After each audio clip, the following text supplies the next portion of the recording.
Welcome to SuperTalk, the podcast that scratches your superhero itch. Just two suburban dads nerding out over superhero stuff on the small screen and the big. Buckle up, people. Enjoy the ride.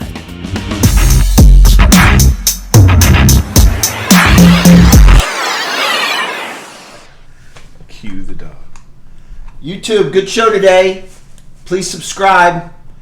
We got a hectic house here, so we're going to have some live people, live audience at some point. Maybe not. But we got some cool comic book stuff. Stay tuned.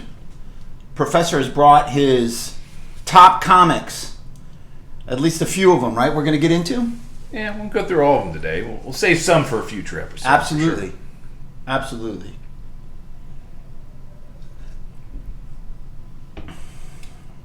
All right, in 3, 2.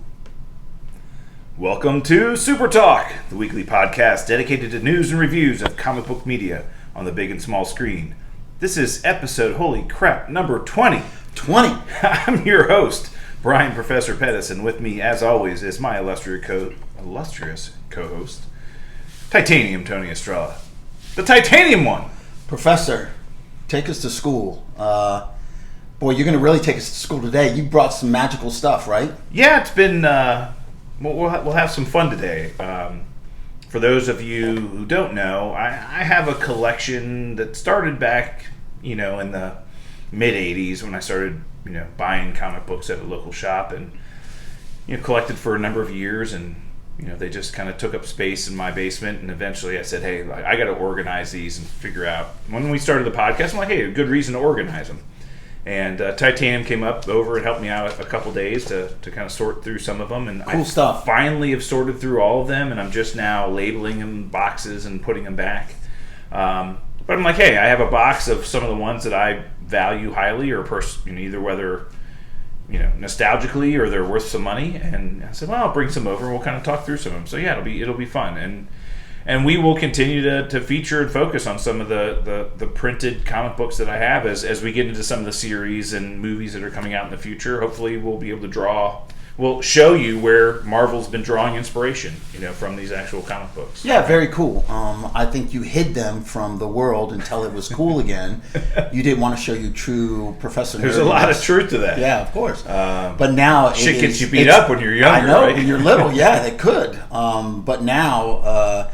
it's very cool to have that kind of a swag. So let's get into it. It's what's funny, Titanium, is that you and I grew up in an era where you could collect baseball cards and comic books and a bunch of other things, and that was very popular at the time. But then it kind of went away for a while. But those people who kind of kept hold of what they did back when we were kids and teenagers, boy, they're really thankful of that right now. Oh, absolutely. I had boxes of them when I was younger, and when my parents split up, some of the boxes got lost, some of the boxes got sold, some of the boxes went here, some of the boxes went there. I just kind of lost track of them.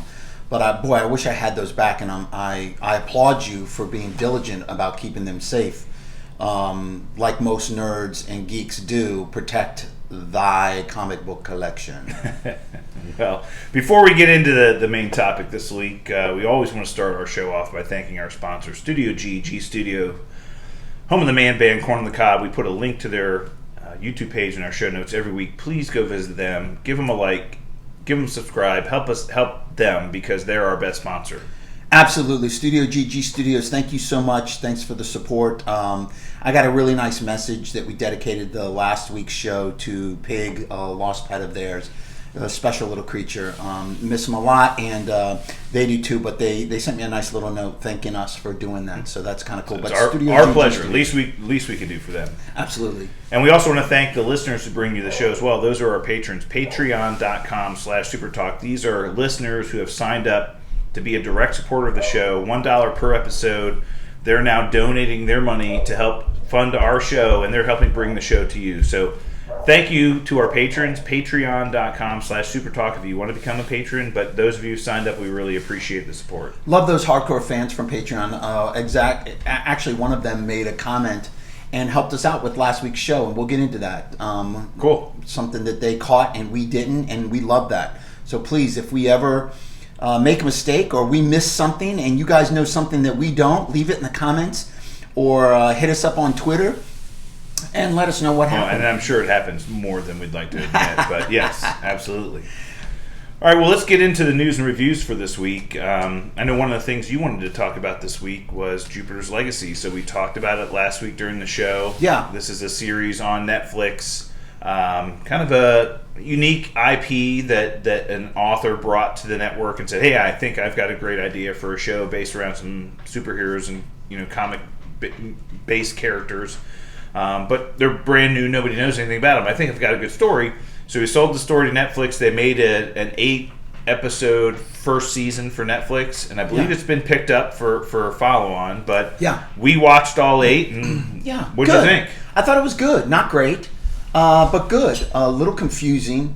The team that this guy that had these visions assembled and brought to this island and had to go through these tests basically was all about them letting go of their hatred for one another and letting go of baggage and coming together as a team, and in order to be worthy enough to, I guess, be empowered, go through this portal to this planet and this alien being talking to them and giving them these powers. And then just kind of weird that the show kind of ended where, they were fighting against each other and they're some of them are evil and some of them are not, and I thought that was a little weird curveball. Where do these other beings come from? Where are all these other super beings come from, and these super villains? Where are they coming from? So I'm just a little confused at some things about the show, but overall I thought it was good. The actor that plays Utopian in there, what's his name? Timothy Olyphant. Timothy Olyphant? Yes. Great. No, not Timothy Olyphant. It's Durham.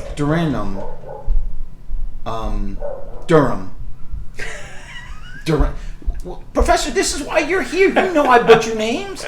You know I can't think of... Josh Duhamel. Durham. Oh, I was close. Josh Duhamel, you're absolutely correct. So I think what show was he on before? He was on a pretty major network television show. It wasn't CSI, but it was something like that. Yeah, there was some major. Josh Duhamel. I mean, he was married to I believe Fergie, the singer from the Black Eyed Peas for a long time. Yes, Josh Duhamel. Really good actor, and I think he played the role very well. When he's going through like a lot of mental issues and he's going kind of crazy, seeing his dead father, I thought he did a great job. I thought he's a good actor, and I thought he was doing a really good job. And his wife is played by an actress named Leslie Bibb. You those comic book nerds out there will remember her from Iron Man 1 and 2. She played the reporter who ended up sleeping with Tony Stark, I think, the first night of his, and Pepper wakes up and, has her great line dress, dry cleaned or whatever. Tony have you pick up his dry cleaning? Yeah. And take out the trash. Take out the trash. Great line. Yeah, right. But that's her. My opinion, so one of the things that you and I found very confusing about the show is it occurred in 2 different timelines. So we first start the show in current times, where all of these superheroes have children who have superpowers, and they're all now kind of part of some smaller teams, or they're joining the Union, which is kind of the version of the Justice League, and they're struggling with being the children of the parents who are superheroes and all this other stuff. But then they do these flashbacks to the original Union, the Union of the 6 superpowered individuals. The original team, and how they came about. They grew up in the 20s and 30s. Yeah. And it looks like they got their superpowers in the 1930s. And, so we're seeing the very old versions of themselves in current times with their children and kind of trying to mentor them through current times. And then we're going back to see how they got their powers and really the origin story of the team. Yeah. And so you and I were really confused about that. It's like they bounce back and forth between the timeline seamlessly in the show, and sometimes you're not really sure what's current and what's old. That was really strange. Yeah. I didn't mind that as much as how clunky it was trying to figure out where these supervillains came from. Why is it happening that there's this big uprising of these supervillains, and where did they come from? And And why are the original super team kind of pitted against each other? Well, and the underlying theme of the show is the Union has a code. Right. So they developed a code from the beginning that said... Well, Utopian said, if we're going to do this, we're going to do it the right way. And no leading and no killing. No killing, right? So we don't kill. We bring people to justice. We, subdue. We don't ever kill. We inspire. We lead. We show by example, but we do not kill. Nor do we influence government. That's so that true. was the other thing, that they're not going to, they say that we could have been more involved in World War II and Vietnam and all these other things. We could have ended the wars, but that's not our job, right? Right. But this code has driven the team for decades, and now the code is being questioned by this new generation of heroes. Well, does it apply anymore? Right. It was questioned with some of the original team too. Right. I think that's what started to split the team apart. That the hard line of keeping the code got in the way of life. Well, especially the new generation is now like, hey, these supervillains are killing us. They're not hesitating at all to kill us. Why should we hesitate to kill them? Interesting. It's an interesting concept. Once again, really good. Not great, but I thought it was good. I'll definitely watch season 2. I would call it entertaining, but not enthralling. Not like didn't totally capture my attention. Just like, oh my god, I can't wait to finish the next episode. Yeah. Like Invincible did that for me. Oh yeah. Like I liked Invincible so much that I really wanted to watch the next episode. I couldn't wait for the next one to come out and see what was happening. Whereas Jupiter's Legacy was like, okay, I'll get through it, but it's like, oh, I'm not like that wrapped up in it. You're not invested in the characters much. I do want to find out what happened to some of the original original super people. I want to find out what happened to George, Firefox, I think, or Skyfox. I want to what happened. Why did he split up? We got bits and pieces of it. He took the vice president hostage. And I think that they're saving that for season 2, right? So. They had or season 3 or whatever. I think they're keeping us on a string. Which these shows these days, that's how they do it. But unlike some other things that have come out here during the pandemic, we collectively thought that it was a good show and worth your watch and worth your time watching. So, check it out. Yeah, absolutely. And I do think that Netflix is somewhat invested in this property, so we will probably see either a direct sequel to this series, if not some kind of side projects that they're going to do. That'd be great. Yeah. All right. Well, one of the things I also wanted to talk about this week was... I don't know if you noticed this, but in that Venom trailer we were talking about last week, we finally got a trailer for Venom, Let There Be Carnage. And in that trailer, there was an actor, Stephen Graham. I think we talked about him. He was in Boardwalk Empire. I really, really like him. He plays a police detective in the show, looking into the hidden bodies behind Cletus Cassidy. Like, where are all the other bodies? In Detective Mulligan. In Detective Mulligan, and in the trailer, you see him reading the Daily Bugle. That's the Daily Bugle I was talking about. Right. And it says that, where are the bodies? And he's reading that. Come to find out that Detective Mulligan gets a version of a symbiote. Later on in the comics, it becomes a character called Toxin.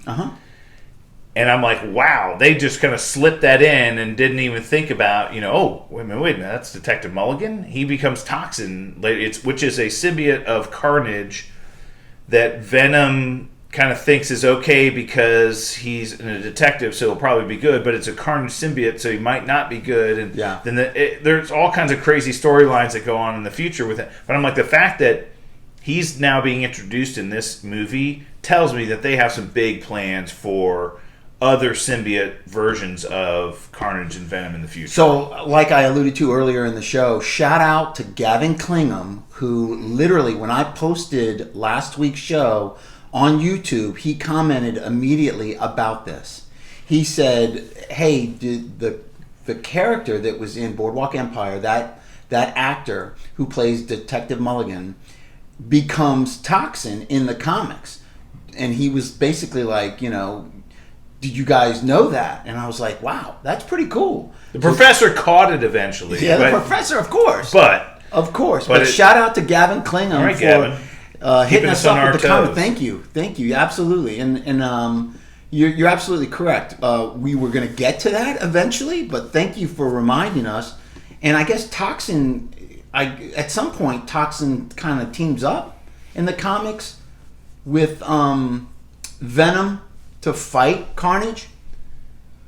Yeah, it's an interesting story. It's like Carnage and like Venom originally says I think it's going to be okay if he becomes, a symbiote because he's a cop and I think he'll be good. But wait a minute, it's from Carnage, so maybe not. So he teams up with Carnage to defeat Toxin originally, but then he ultimately says, yeah, okay, we're good. And then the two of them fight Carnage at some point in time. It's literally, and I hope they're not going this direction, because when Venom became as popular as he did, and then ultimately Carnage became popular, Marvel really did like a quadruple down on the symbiote future. And there were so many different symbiotes, and then there was a symbiote god, and there's now this alien god who is in charge of all these symbiotes, and I'm like, oh my god, it was just too much at some point in time, and I hope they're not going that far with it.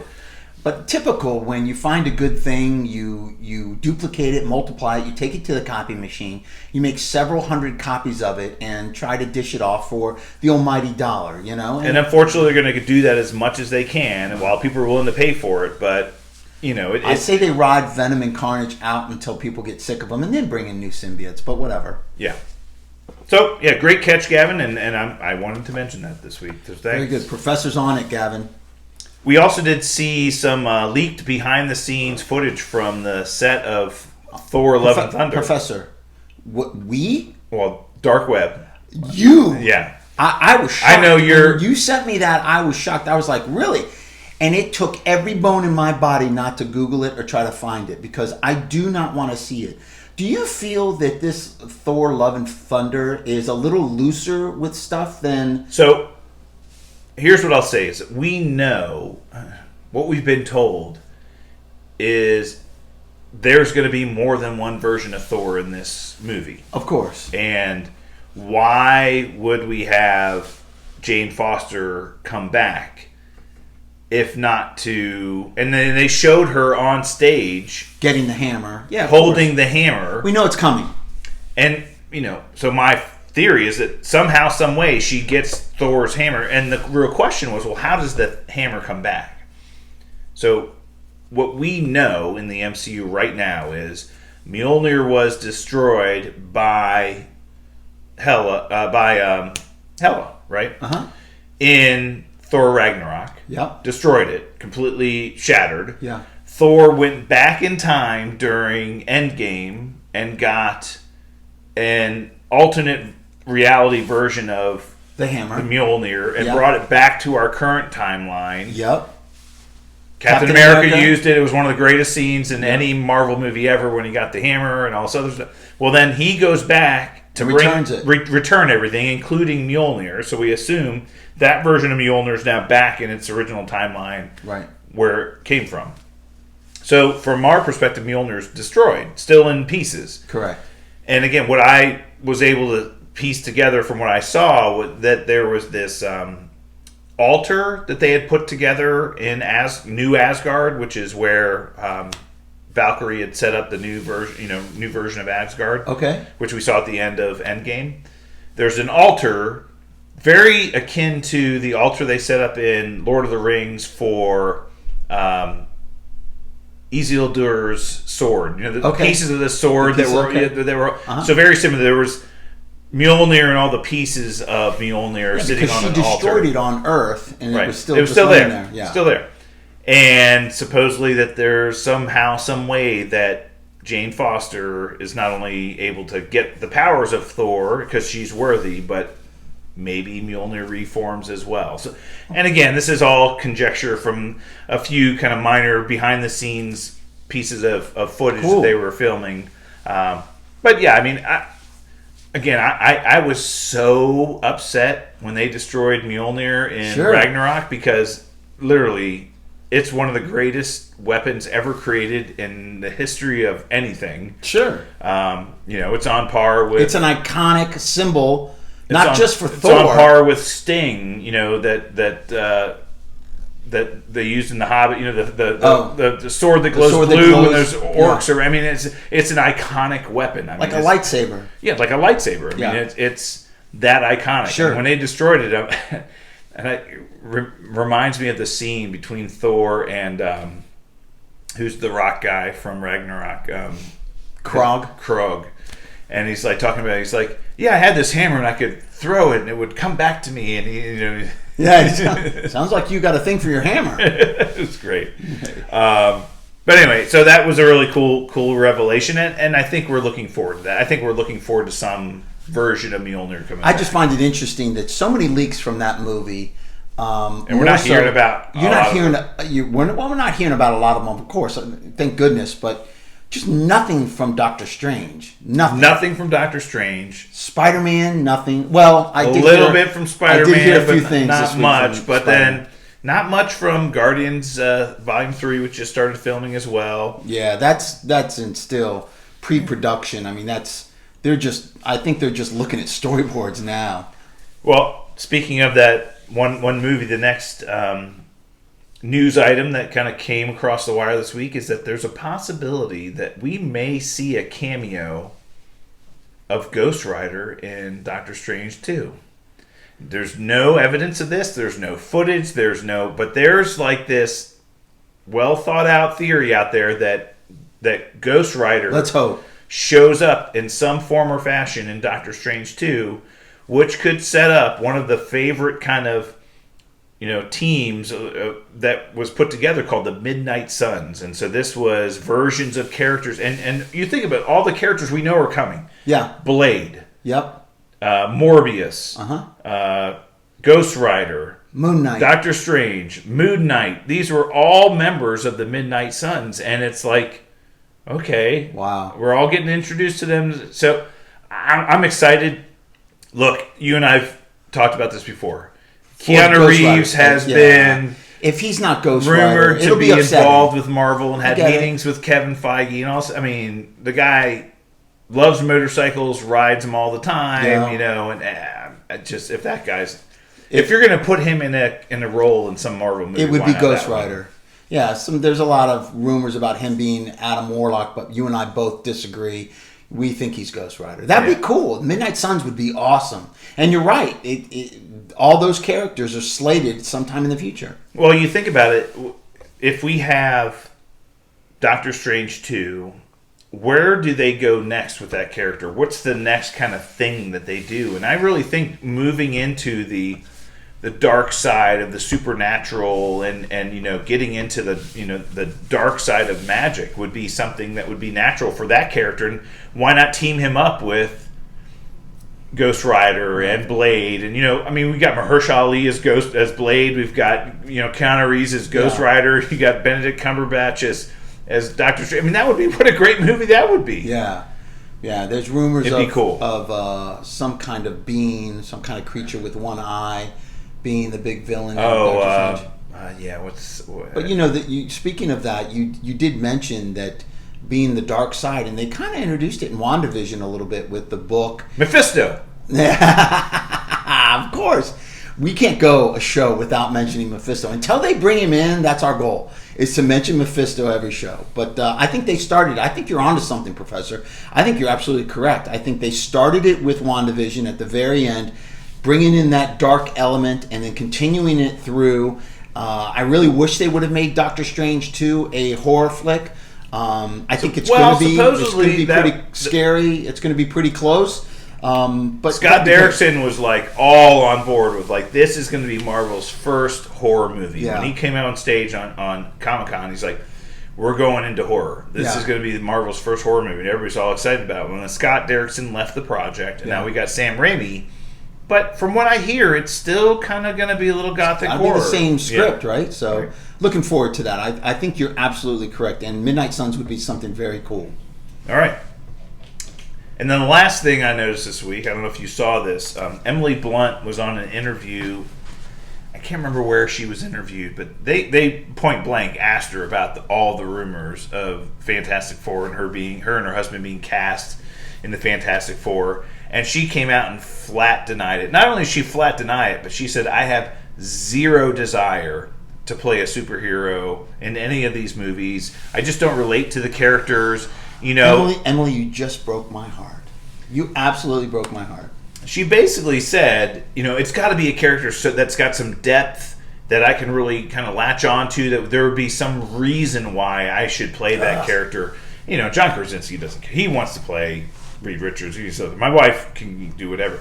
Now, what part of you believes she might have been misdirecting the media a little bit? I'm gullible. She's beautiful. She's a smoke show. So I'm going to take her word for what it is. So you think that she has no desire to play a superhero? I think she has no desire to play a superhero. Okay. You think otherwise. You think she's misdirecting. It would not be surprising if she was told by Marvel to do everything she can to misdirect. To misdirect people. But this would also lend some credence to the rumors we heard earlier about Jennifer Lawrence potentially playing the Invisible Woman. Yeah. But this doesn't mean John Krasinski's out. It just means that Emily Blunt. No, I get it. Right? Yeah. I get it. And it would also throw off some of the bloodhounds like you and I that are sniffing around. So if you're Emily, it's now like, do I want my husband kissing me, or do I want him kissing Jennifer Lawrence? You know, for at least a 4 or 5 movie commitment. This could multi-picture deal here. Hey, smoke show to smoke show. Right. That could be John. That's right. All right, well, let's move into the top of the week this week. Let's keep it moving. Absolutely. We thought we'd do something fun this week, so guys, pay attention. Take your notebooks out. The professor's got a real treat for you today. Yeah. At least for the YouTubers, and even on our podcast, you'll be able to enjoy some of the history. And here's one of the things I'll tell you. So, as I own many of these comics in print, and I'm proud to own them, and some of them worth, I'm sure, a little bit of money. The beautiful thing about modern technology is that almost every comic book that we talk about is now available digitally. Right. Marvel's done a really great job of digitizing even some of the back issues of their older catalog. And if, you know, owning these is great, but what I'll tell you is reading them when I bought them originally was even better. Yeah. And that's why I own them, because I loved the stories. And I think that that's one of the things that Kevin Feige always believed when he came to work for Marvel, was like, oh my God, there's this rich history of character development and stories. Yeah. Not only we talked about that before, stories of heroes and villains, and we can just draw from them and you know, hopefully take inspiration and make great movies. Yeah. So what I'll tell you is we'll talk about some of these comic books, but if you out there in the audience want to read any of these, go buy a subscription to what's called Marvel Unlimited. I think it's like $10 a month or something. You kind of get unlimited access to all their digital catalog. It's great. You can go read them online. Pull your iPad out and you can kind of zoom in and all those other things. Awesome. But go read them, because some of these stories are just the reason why I own these is because I love the stories. So we have a fan that reached out on Twitter and DM'd us on Twitter, and he's got a YouTube channel, and on what he does is he does readings for. He's a Fantastic Four fanatic, and he does readings on Fantastic Four, and he records them with clips of what he's reading. So he voiceovers the actual comic books issues themselves, and then shows the issue as he's voicing them. Yeah, and he loves our channel, and I checked him out and I watched one of his shows, and it's pretty cool. But that's another way to consume this kind of content, or just keep watching our show. We'll tell you all about it. Yeah, and again, I what I love about Marvel Studios is they do a really good job of picking the stories that they're going to use for inspiration, but they also do a very good job of not beholding themselves to staying completely 100% true to them. Yeah. They'll deviate when it's necessary or when it's, kind of practical. Like, there's certain things, like, how do we really explain how this character got their powers? I mean, that doesn't make any sense. The comic book version doesn't make any sense at all. We're going to make up our own version, right? So they'll do that, which is great. So anyway, I brought one of my boxes. This is kind of the box that I keep some of the more valuable editions that I own, and I'll just kind of go through some of them and why I like them and why I bought them originally, but we'll kind of talk about it. For the podcast listeners, describe the comic that you're putting up there now. He just took down a Spider-Man versus Wolverine comic, which is super cool. There was a limited series. They did a Spider-Man versus Wolverine. They kind of do these limited series where, you take two.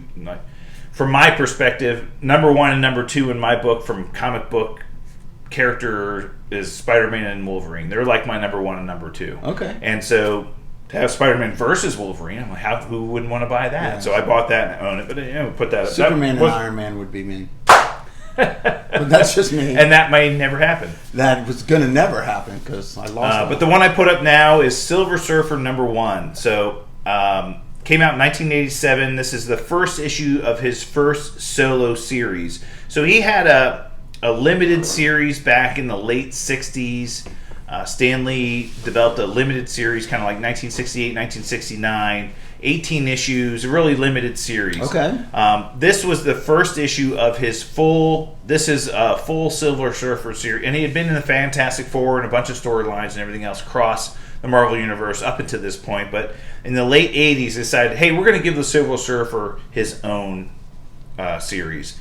And I bought in from day one. And for me, personally, I love Norrin Radd and the story of the Silver Surfer and how he got his powers and why he was the Herald of Galactus and everything. Norrin Radd is the name of the Silver Surfer. Okay. Right, and this series goes into his history. Like, how did he become the Silver Surfer? Why was his world being eaten by Galactus? And what did he do to save his world? And Galactus is a big villain in the Marvel world. Right, and he ends up becoming the Herald of Galactus. And then but this series really kind of went into the whole history behind that, and I loved it. And so, for me, Silver Surfer is one of my favorite characters. I hope we get a good version of him, because the one version we saw in the movies I didn't think it was that bad. It wasn't that bad. No. But who played that character? What was the actor? No idea. No idea. And that's what I mean by it, was that they put somebody, it was kind of a CGI version of the Silver Surfer. Yeah. You really didn't know who was playing that character. There was really no character development. Ultimately, there was kind of a redemption story, very similar to his own story in the comics, in the movie.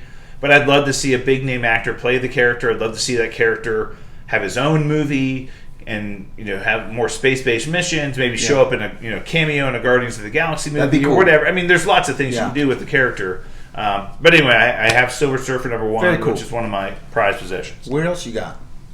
That's cool. Silver Surfer. Check it out, people. All right. So next up, another one of my favorite characters, the Punisher. Oh yeah, very cool. So first, the Punisher, as we know, was originally in Amazing Spider-Man number 127 in like the mid-70s. So that's when the Punisher was introduced. First showed up in any comic was in Amazing Spider-Man. He was just like, hey, there's this guy who's dressed in this weird costume and he shoots people, and Spider-Man's got to stop him. And he was built and developed as a character as a vigilante, right? Okay, this is a guy who...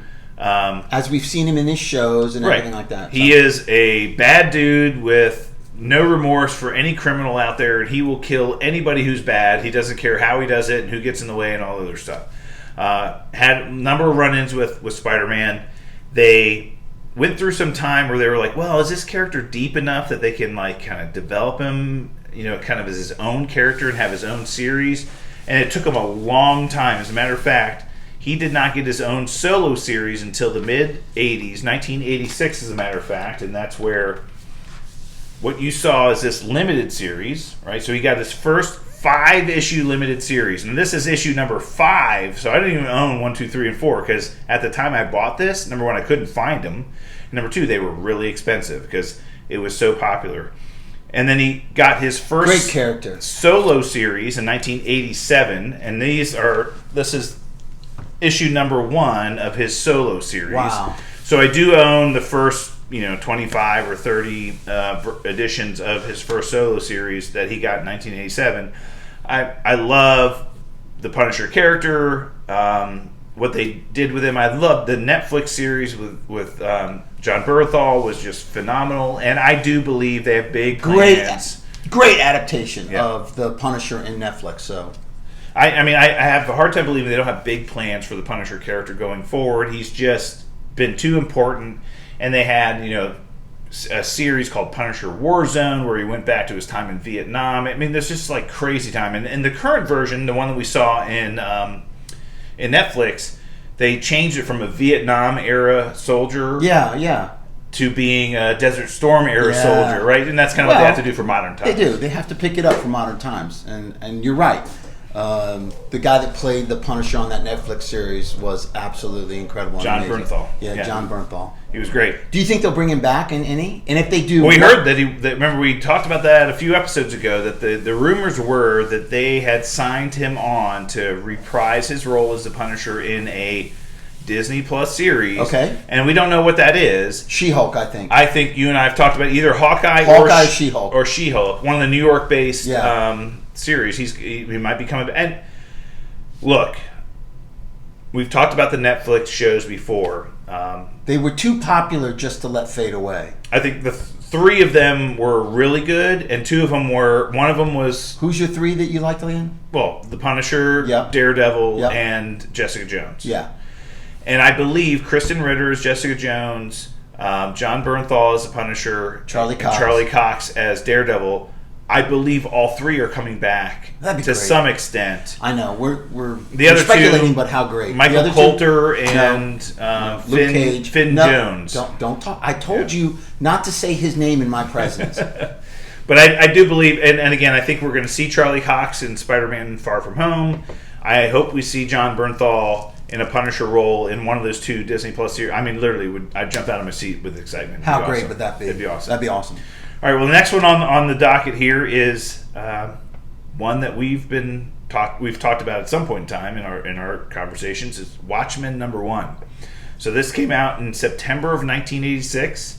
Was an iconic comic book series when it came out. It just kind of flipped comic books on their end. It was incredibly popular. Spawned a movie. If you ever watched the movie, the Watchmen movie was fantastic. Yeah. And then there was an HBO series, which was a follow-up to that movie that came out last year. Yeah. Which was also really, really good. It was really good. I didn't like its political spin and how it took today's issues to heart and kind of made it all about political justice and racism and... You know, I guess that's fine. For me, I love the movie a little bit more, but I did watch that series. It was pretty good. That's the one thing I didn't like about it. But the movie was outstanding. Yeah, but I mean, the comic book and the comic book series that everybody knows about, The Watchmen, it was, at the time it came out, was just like, holy crap, this was great writing, great artistry, and I'm proud to own it. So excellent. Yep.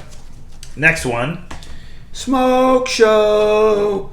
Smoke Show alert. Not Gal Gadot, but Smoke Show alert.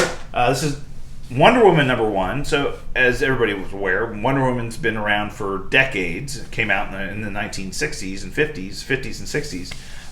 But this was the first iteration of her own series in the comics in a very long time. It was Wonder Woman #1, came out in 1987. I have probably the first 7 or 8 issues of this series. This happens to be #1.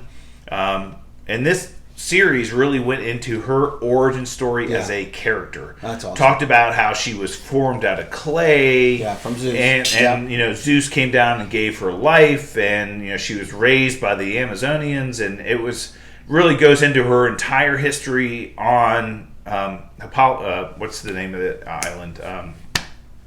Themyscira. Yeah. All of her time on Themyscira and her mom Hippolyta and how she was raised, and it's really great. A lot of what we've seen in the movies, frankly, was this series. So I mean, I enjoyed it, and I said, "Hey, Wonder Woman #1. That's awesome.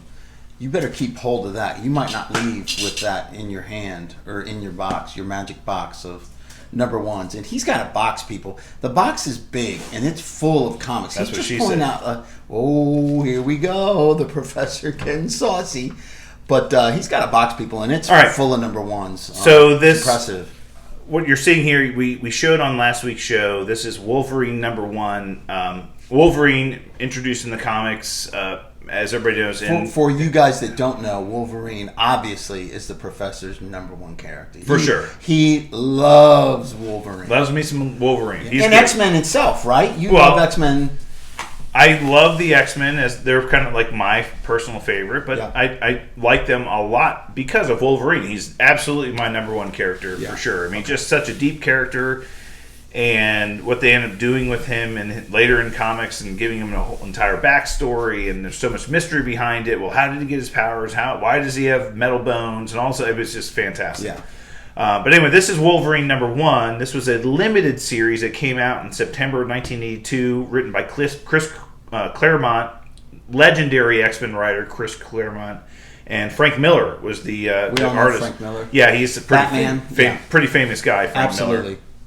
Miller. And so then he had his a limited series, and it was only 5 issues, and I've got number 1 here. This is kind of the first time that Wolverine ever was in his own comic. He had been in the X-Men comic book. Giant Size X-Men number 1 was the first time he'd ever been in the comics with the X-Men.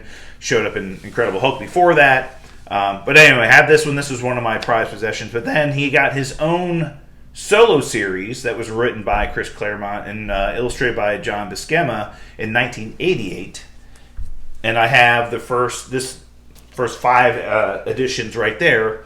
Wow, that's awesome. And this is really, we kind of talked... So this was his own series. First time he's ever had his own series. Okay. This is the Wolverine comic. He had been in the X-Men before, but now this is like, hey, I'm going to do just Wolverine. Nice. And you and I talked about this when we were going through some of the Falcon and Winter Soldier stuff. There was a period of time in the comics where the X-Men had disappeared, and they were actually in the outback in Australia, right? Okay. And Wolverine wasn't supposed to be alive, and he ends up going to Madripoor, and he plays a character called Patch. Yes. And that's what this entire first... I mean, this series lasted probably 180 editions. So, I mean, there's... Him in Madripoor. But the first, 30 or 40 issues of this comic book were him in Madripoor as the character Patch, and this is him, kind of figuring out who's in power in Madripoor and how do I have to overcome it, and is the Hand involved? And it's great. That's awesome. So that I have all these, and again, this is the first time he was ever in his own series. Shuffle through them for the YouTube, but these covers are really cool, guys. I mean, pop over to YouTube and check them out. They're very, very cool. But that's cool. That's great. I mean, a little knowledge from the professor bouncing off of us here. Thank you, Professor, for bringing some of your magic books to us. Next one, I've got a couple of good possessions here. This is New Mutants number 87. So we know the character Cable showed up in the movies in Deadpool number 2, but the Cable has a humongous backstory. Was originally first time we ever saw the character was in this comic book right here, New Mutants number 87, the first time we'd ever seen the character called Cable. And then ultimately went on to lead the team called X-Force, where he took a bunch of those New Mutants characters. So after New Mutants number 100, the comic book transitioned from New Mutants to be X-Force. And now we had a team of Cable and Domino put together a team of individuals, took some of the New Mutants and created their own team called X-Force. X-Force, yeah. So I have X-Force. We got a little bit of a taste of a comic version taste of that in Deadpool 2. Kind of the... Not real. Right. Not real. But X-Force was kind of... it was Cable's version of a team that was a little bit more hardcore, a little bit more... they had to be a little bit more violent because the villains were becoming that way. Yeah. But again, I have the first edition of an appearance of Cable in the comics and the first X-Force here as well. And then, again, the great thing that Marvel does, they find out that the backstory of Cable, he's the son of Scott Summers and Madeline Pryor, who is a clone of Jean Grey, and they had to send him back in time because he had a techno-organic virus, and they had to send him back in time so he could survive. And then he lived in an alternate timeline, and then grew up to become an adult and came to our timeline. And he's a son of... I mean, literally, the backstory is incredible. That's amazing. But having this first I've always loved the fact that he had some kind of techno-virus that gave him his metal components, and he had to use his powers to keep that at bay. The reason why he has a metal arm and half of his face is metal is because of the techno-organic virus, and he has to use his telekinesis to always keep that at bay, so he's never fully powered. There was later on, and Titanium's aware of this, he's seen the hundreds of issues of it in my house, but there was a version of this character called Nate Gray He was called the X-Man, and it was basically Nathaniel Summers, or Cable, without the techno-organic virus. So he was never hampered by this virus that he always had to keep at bay. So he had full capacity of telekinetics and telepathy, and he's a pretty powerful character. So that's awesome. Anyway, we can get into that a lot in the future. What else you got? Well, I did want to talk about this because it's a little timely. Nice. So we've been talking about the Venom trailer and the character Carnage. So we talked about the Maximum Carnage storyline in the comics, where Venom and Spider-Man had to fight against Carnage because he had become so powerful and just was going nuts and going crazy. Have the first edition of the Maximum Carnage storyline, which is Spider-Man Unlimited #1. So that's one of the ones I have here. I'm showing you guys. And he's got Spider-Man and Carnage on the cover. Yep. Very cool. Yeah. So that's that one. And Nice. I'm sure we'll be talking more about that. We absolutely will, because that's important with the movie coming up. The next two are interesting. So I have Superman #75.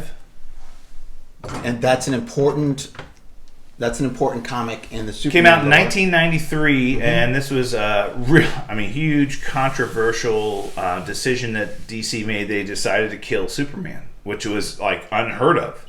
Created a character called Doomsday that was so powerful that he could kill Superman, and Superman ends up dying. We saw kind of a version of this in the DC. Completely different than the comics, but yeah, it was kind of cool. But in the comics, Doomsday lands on Earth, and the entire Justice League fights against him, can't do anything, and Superman's the only one who has any chance of defeating him, and he ends up defeating him, but at the cost of his life. Yeah, he ends up dying, and for multiple years, he was dead. And we had then these 4 different versions of Superman kind of came into the Superman comics. We had Steel, Superboy, Cyborg Superman, and then we had, so that's, and then shooting off these different versions of Superman. But then Superman came back. Like I said, you're never really fully dead in the comic books. He ends up coming back. And then in Superman number 123 in 1997, he comes back, but he has different powers. He has a different suit. He's got kind of lightning-based powers, and he's still strong and fast, but he kind of can command lightning now. It's really kind of cool.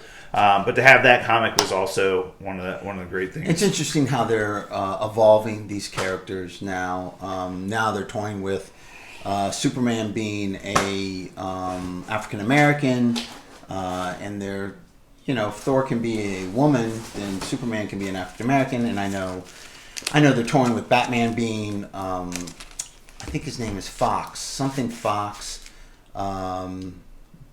The Morgan Freeman character? The Morgan Freeman's son. Morgan Freeman character's son. In the comics, they're thinking about making Batman an African American, which, I'm okay with. That makes sense to me. But to gender swap a character just to do it, I don't agree with. There has to be some reasoning behind it. Agree. Yeah. All right, so the next one we'll talk about is one of my definite prized possessions, and this is, I have the entire 12-issue limited series called Marvel Superheroes Secret Wars. Which you and I have discussed. We feel like we're going to get this in a Disney Plus show. Maybe not perhaps. This version. But this one came out in 1984, May of 1984, ran all the way through April of 1985. It was the first crossover series that ever existed in the comic books. So there were others like Crisis on Infinite Earths, for example, in DC. That was modeled after what Marvel did with Secret Wars. Okay. So this was the first time that a comic book company had decided to take characters from a bunch of different other comics and put them all into one series, and then do these crossovers with these other different comics at the same time. It was the first time it's ever happened. So Marvel set the stage here. And the reason they did it, you'd find kind of funny, it was because of toys.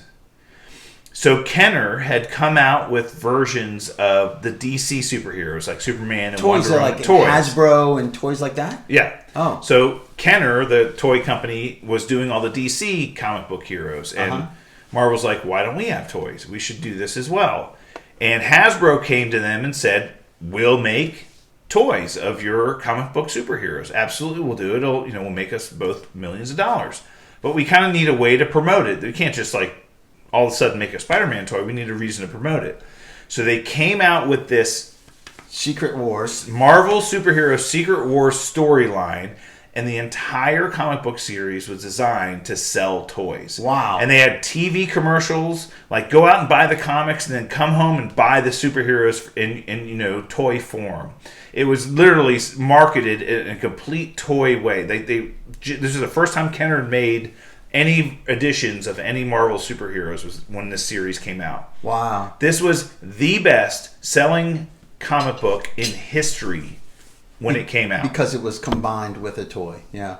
So up until this point, no other comic book had sold more than Marvel Superheroes Secret Wars. That's amazing. So the storyline of Secret Wars, there's a character called Beyonder. He takes all of the heroes and villains from Marvel Comic Universe and brings them to his own kind of made-up world called Battle World and makes them fight against each other. And there's lots of repercussions across the entire Marvel Universe after this all happens. Well, the crown jewel in this entire series, it was 12 issues. Issue number 8 was the first appearance of Spider-Man in his new black costume. Oh, wow. And so issue number 8 was the first time it happened. At the end of issue number 7, Spider-Man was in a fight and he tore his entire costume. And again, I've talked about this before. One of the things at that point in time, at least in the comics, Spider-Man's secret identity was still sacred. And nobody could find out who he is. And he's like, his costume's all ripped. And he's like, I got to figure out. That bothered you a lot that it was revealed in the movie.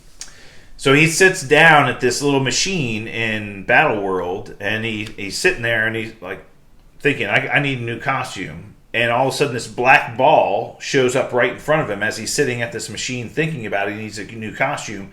And then it comes all over top of him, creates a new black costume, and that's what you see on the cover of number 8. Oh, wow. First time we ever saw the black version. Now, the story behind the black edition of his costume, Marvel had a contest to design a new costume for Spider-Man. A reader designed this costume, and he won the contest. Marvel bought that from the reader. That's amazing. And then developed this eventually. That's great. But this is the first time Spider-Man was ever in a black costume. Was in Marvel Superhero Secret Wars number 8, which I have. And then, after Secret Wars, we got Amazing Spider-Man number 252. Okay, Amazing Spider-Man 252. And that's the first time he was in his black costume as Spider-Man after Secret Wars. Okay. So that's the first issue. It's autographed by the artist, Ron Lim. Autographed this edition. So that's the first Spider-Man issue with him in a black costume. What is it? Amazing Spider-Man 252. Amazing Spider-Man 252. That's cool. Yeah. So, that's great. And then we'll kind of caveat, or we'll segue into what ends up happening with that black costume. Well, it's not Venom. It's literally. It is eventually. All right. But we go through. So again, this is Spider-Man now, Amazing Spider-Man now, number 299. Okay, cool. So we go from 252 to 299. 299 is important because it is the first edition penciled by Todd McFarlane. So Todd McFarlane, one of the iconic artists in comic book history, but one of the best artists of Spider-Man. He's kind of the guy who did all the swirlies around the webs and everything. It was just fantastic. 299 was his first issue. Number 300 of Spider-Man, Amazing Spider-Man. Amazing Spider-Man 300 was when we got the first showing of Venom. So this is when Spider-Man has finally realized his costume is alive. It's a symbiote. It is making him behave differently. It's making him act differently. It's changing him. He doesn't like it. He wants to get rid of it. Get off of me. Right. And number 300 is the edition where he goes in and to the bell tower in the church and finds out that the symbiote doesn't like sound. He's able to get rid of it. And who's there waiting? It's Eddie Brock. Right. Eddie Brock now gets the symbiote, and that's number 300 is the first time. The birth of Venom. The first time we ever see the character Venom. And I also have 301. Very cool. Which is when Spider-Man reverts back to his old costume for the first time as well. So Huge edition. These are worth some money because, again, the first time we ever saw the character Venom in the comic books were these editions here. And Spider-Man is an icon in the comic book lore. For sure. And we know how popular Venom's become because he's now got his own movies and everything else. Right? Excellent. Well, thank you, Professor. We talked about Todd McFarlane. Yes. And I have his first solo venture. It's called Spawn. Yep. There were three primary artists in Marvel Comics at the time who were very famous. So Todd McFarlane was the main illustrator of Spider-Man and the most popular illustrator of Spider-Man at the time. Rob Liefeld had drawn New Mutants and X-Force and had become very famous for that and created the Cable character and Deadpool, created Deadpool, all these other things. And then Jim Lee was one of the other big X-Men illustrators as well, became very famous. And they were felt like they weren't getting paid enough money to be So they split off. Yep. They created their own comic book company called Image Comics, and all three of them created their own characters and drew them or illustrated them themselves. Jim Lee had a team called Wildcats. Rob Liefeld had a team called Youngblood, and Todd McFarlane created a character called Spawn. Yep. And this is Spawn number 1, came out in, I believe, 1990. I've got my notes here. 1992. But that's number 1 edition. Cool movie. Yeah, and yeah, it was very cool. Kind of a cool movie. Fun fact for you: my younger brother was an animator at the time, and was hired with his team of animators to work on that movie. And one of the projects that he worked on was the animated fart from John Leguizamo. John Leguizamo. He played this devil clown, this demon, and at some point he farted this green animated electric fart. And my brother worked on that. He created the animation for the electric fart of John Leguizamo in the Spawn movie. Fun fact for you. All right, awesome. Titanium, you're always bringing those fun facts to the show. Absolutely, that's what I'm here for. All right, well, and the last one, again, this is not, I don't want to go through all these, take forever, but the last one we'll talk about tonight is, again, another one of my prized possessions. This is Marvel 2-in-1 Annual, Volume number 7. Came out in October 1992. Features The Thing versus The Champion. So The Champion is one of the Guardians of the Universe. Or the Elders of the Universe, I'm sorry. We've seen a couple of the Elders of the Universe in the MCU. So we've seen the Collector in the Guardians of the Galaxy. The Grandmaster. And we saw the Grandmaster in Thor Ragnarok. The Champion is one of the Elders of the Universe. He goes around the universe, world to world, and says, hey, I want to find the toughest, baddest mofo on every planet, and I'm going to fight him. You know, to basically make sure that I am the champion. And the Thing kicks ass. The champion of the universe. Well, in this particular, he grabs all the heroes from Earth who thinks that may be a challenge to him and says, okay, we're going to have a tournament, and any of them can beat me, whatever. If not, I might destroy your world. Right. So Thor, Hulk, Sasquatch, Colossus, Wonder Man, and the Thing all fight against the champion. Thor, minute the round starts, he throws Mjolnir at him, and Champion teleports him away. Says, "You're disqualified. You're not supposed to use any weapons." Done. And then the Hulk basically rips off his boxing gloves and just runs at him and is gonna basically tear him in half. And Champion teleports him away and says, "You're just a savage. You're not worth my time. I'm not fighting you." Not fair. Right. I mean, they could have kicked his ass. Of course they would have. Probably. Okay. Sasquatch was the first one that tried to fight him fair and square. Ended up getting his ass kicked. Okay. Has to be. And Colossus fights him fair and square. He gets brought away on a stretcher. Wonder Man, fights him. He ends up tearing the ring apart. Says, "I'm going to beat him by tearing away the boxing ring," and he ends up teleporting him away for cheating. So the Thing's the last one to kind of stand for the Earth, and he ends up fighting the champion. The champion just keeps beating him up. Every time the Thing gets knocked down, he gets up again, and he beats him up again, and gets knocked down. The Thing gets up again, and the guy's like, "Man, I hit him with everything I got," and he keeps getting up. And eventually, the Thing he knocks him down so much that he doesn't get up after a count of 10, and Champion's like, I win. But then he looks over and he sees the thing still trying to get up again. He goes, you know what? You've earned my respect. Maybe your planet's worthy enough, and someday you'll find somebody that can defeat me.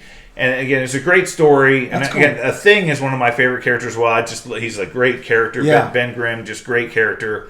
But it kind of showed not only is he strong and powerful, but he's also got determined, great will. That's right. Great. And I bought this because I was more interested in like kind of the Elders of the Universe, and I found this story. I was like, wow, that's a really cool story. I just want to own that. And so again, one of the older ones that I own. Again, thank you, Professor, for dropping all this on us. Right. Awesome. What a collection. It's impressive, to say the least. Once again, the armored car is waiting for you out front to hoist those away. I don't trust any of my neighbors with you walking with that box. No question. The armed guard is waiting eagerly absolutely. right here. Exactly. Well, I hear the bell ringing, Professor. All right. Well, that's it for Super Talk this week. We'll be back next week for more Super Talk. To get in touch with us on social media, hit us up via email at supertalkpodcast@outlook.com or at supertalkpod on Twitter. Until then, stay super, everyone. And we're out. Awesome. All right. Awesome.